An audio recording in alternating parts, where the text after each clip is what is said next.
Anytime that you feel a resistance and that you think you can't do something and these thoughts in your mind is trying to convince you that you can't do it, I want you to remember that our soul is infinite intelligence and unconditional love. You can learn anything. Affirm that to yourself. It's nothing stopping me, not even myself. What's good, my loves? Welcome back to another video. As you can see by the title, we are about to be getting into balancing the feminine and the masculine energy to create our own soft life for ourselves that can't nobody take away from you, can't nobody try to control, okay?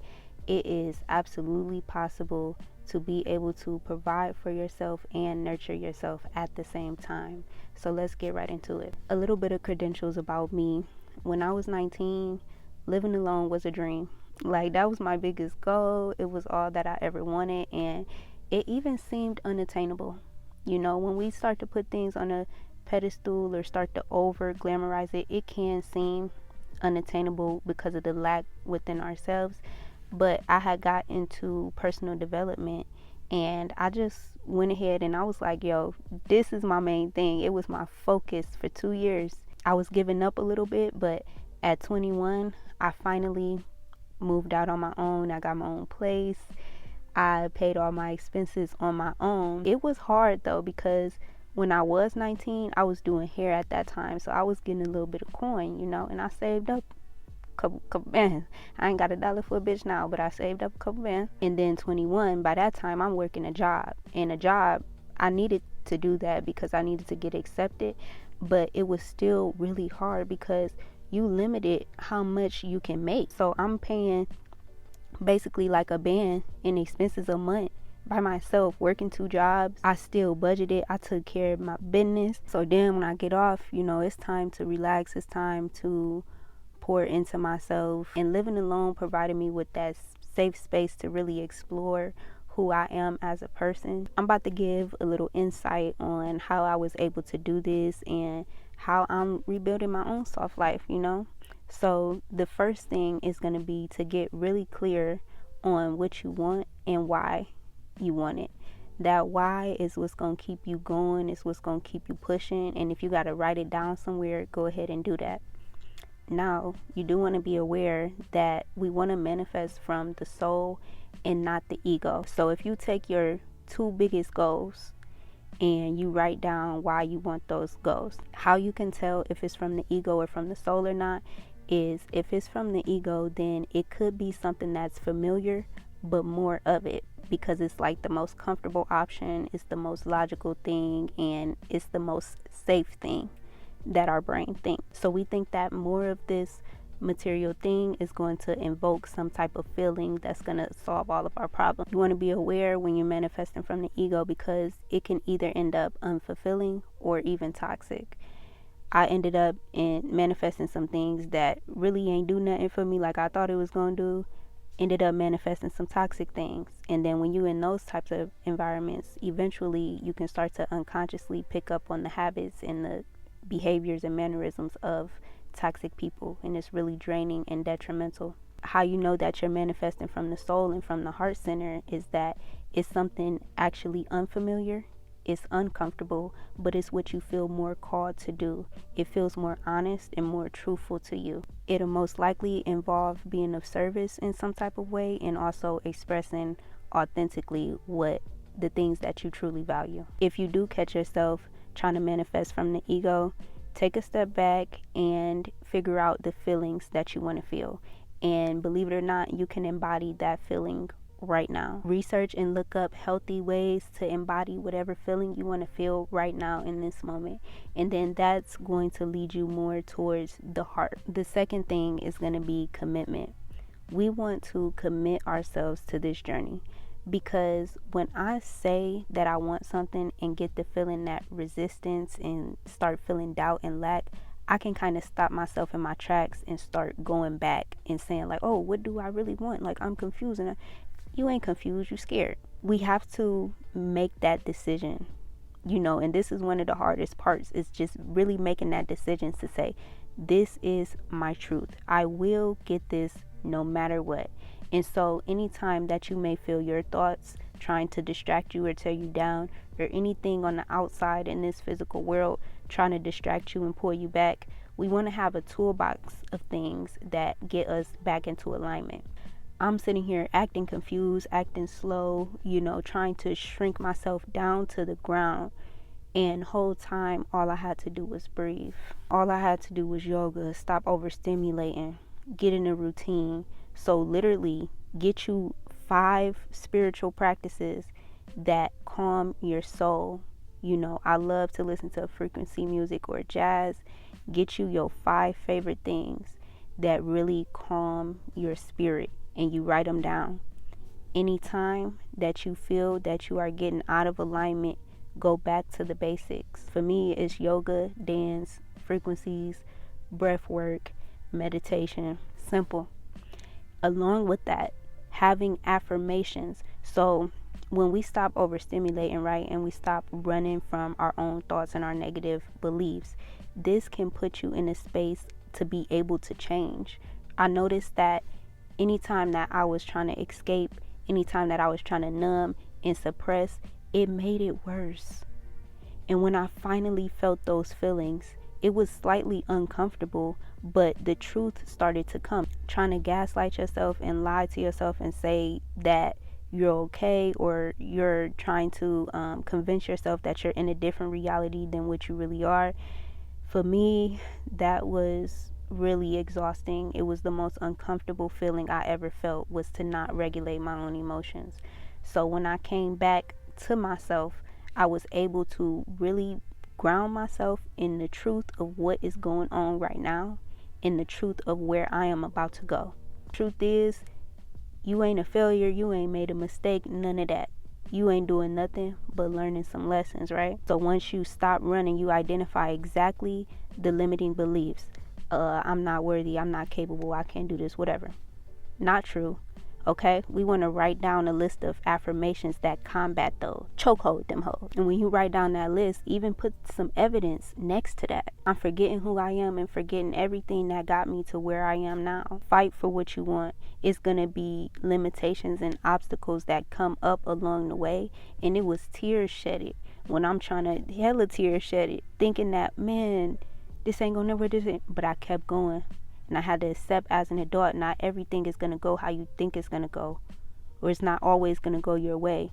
But at the end of the day, I'm going to keep pushing through every obstacle. I'm going to make a way, and I'm going to get what I want because I'm destined for it. Ain't nobody stopping me. Affirm that to yourself. It's nothing stopping me, not even myself. I might get off track a little bit. I might get off balance a little bit. But one thing I'm going to do is I'm going to get back in alignment. And I'm going to keep moving forward. Give a fuck how long it takes. Anytime that you feel a resistance and that you think you can't do something, and these thoughts in your mind is trying to convince you that you can't do it, I want you to remember that our soul is infinite intelligence and unconditional love. You can learn anything. There has been many times along your journey where you thought you couldn't learn something. And it's the simplest things. Like, I remember so many times where I'm in a new unfamiliar space and I'm thinking that I can't navigate it. But the more times that you show up, the more times you do something, the more times you just go at it, the more comfortable and confident you get in it. You feel me? It's like starting a new job. You like, what is going on? I don't know how to do all this. You go to a new school. Oh, this school big as fuck. Like, where I'm getting lost. And then a couple weeks later, you fluent. Remember, you are infinite intelligence. You can learn anything. Because one thing I'm going to do is go to YouTube University. Keep encouraging yourself. If you got to write stuff down, write it down. Okay, boom. We go to the next one. Now, the third and last thing is to clock into your goals. Set aside time each day, however much time that you have, that you can give. Make a list of things that you got to do that's going to get you to where you need to go. Break this list into more attainable and bite-sized tasks each day, and have your list ready for the next day, right? So have a to-do list before the next day, because when I wake up in the morning and I don't know what to do and I'm just going at life just like you don't know what to do, that's what's going to be my whole day. And then the next day, and then the next day. So we got to catch ourselves in that. And then I'm about to integrate that feminine in here in a minute. Ooh, let me calm down, baby. I am excited, okay? When we set aside the time in the day to go at it and tackle our goals, we don't have to go at it super hard and intensely all the time. We're using the masculine in this time to have structure, to have focus, and to be the provider, to use our head. But you can still be calm in this state, and you don't have to go too crazy every day. Sometimes you might want to do a little bit more, and that's okay. But to be in the energy of like going super hard all the time and trying to force a certain outcome can actually be counterproductive. You could really overstimulate yourself by trying to do everything all at once and trying to make a miracle happen instead of doing the right things. Slowing down is productive. So when we in those hours, it's time to focus. D&D, do not disturb. Then when it's time to relax and pour into yourself, this can also be productive. We want to be our own provider and our own nurturer. When you sitting down and you like, man, my body hurts, or maybe you got a headache, whatever it is, instead of complaining, instead of getting frustrated and focusing on where you're not right now, take a breath and pour into yourself. Do you some yoga, get you some quiet time. This rejuvenates you to keep showing up as your best self. When we don't take care of ourselves, we can drive ourselves insane. And sometimes when you're in the feminine as well, you might want to create something, that's got something to do with the business, right? The feminine produces as well, but it's not in a state of needing the outcome, right? The feminine is not the provider that needs to. I'm not making sense. Am I making sense? I gotta calm down. What I'm trying to say is, when it's time for me to relax, right? Sometimes I might want to chill and make a little thumbnail.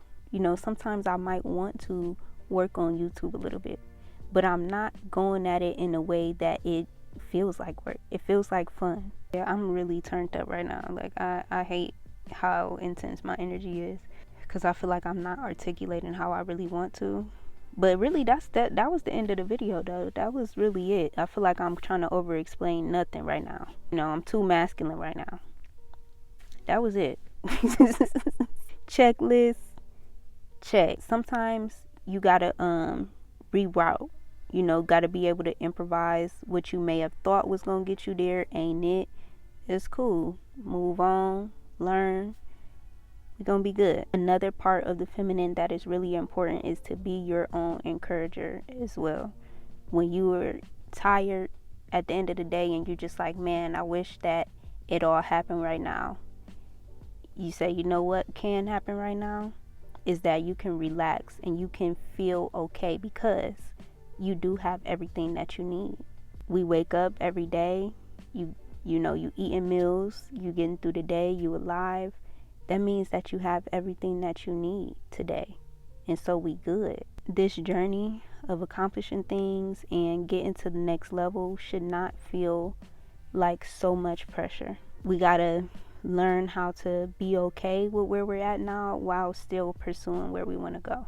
Because to not be okay where you're at now and to always try to find a problem or always try to find something missing, that will still carry on with you even when you are where you want to be. It's a lack mindset. So feel abundant in everything that you have right now. You'll be okay. You still deserve more. We still accomplishing more. And that's okay. We ain't getting complacent, but we are abundant. If you enjoyed this video and want to see more like this, be sure to subscribe, hit the like button, and I will see y'all in the next one. Love y'all. Bye.